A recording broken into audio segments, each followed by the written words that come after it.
مانه په دې یو څو ورځو کې تقریبا 100 نه زیاتو کسانو په نیټ باندې دا پوښتنه وکړله چې یاره یو ښځه ده ووایي چې یاره ما تاله یو سړي ته ووایي ما تاله ځان په نکاح باندې درکو او ورته ووایي چې ما قبوله کړې نو آیا دا نکاح وشوله او که نه ډېرو له مې جواب ورکړلو پرون یو ځای کې ناست نو هلته کې یو سړی راغلی داسې هلکې غوندې و چې کېناست ویل یو تپوس کولی شم ما ویل بلکل ولې نه هسې دغه کو ویل خدای زما یې توبه ما ویل ولې څه مسله ده څه پریشاني به ویل دلته یو ښځه د شیرینه په نامه باندې او ویل هغه د سلیم خان سره ویل هغه ته ویلي چې یاره ما تاله ځان په نکاح باندې درکو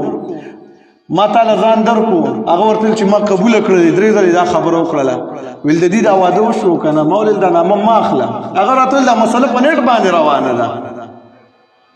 نو زموږ مسلمانان بیا هله تپوس کوي کله چې نیټ ته مسله روزي ګیني ځان نه خبرې په دین باندې نو ما ورته ویل چې نه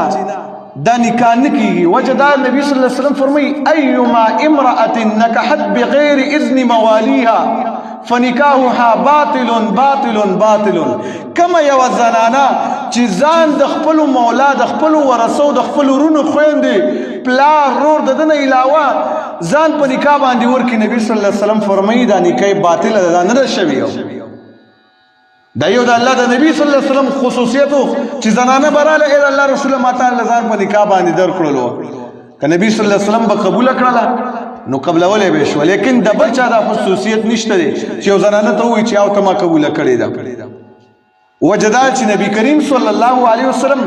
هغه چې څنګه خاوند کېدی شي هغه شانتي مولا مو ځکه د ټول امت پلارو او ولی هم نو نبی صلی الله علیه وسلم قبلولی شوه لیکن زه ته خو ولی نه یو که نه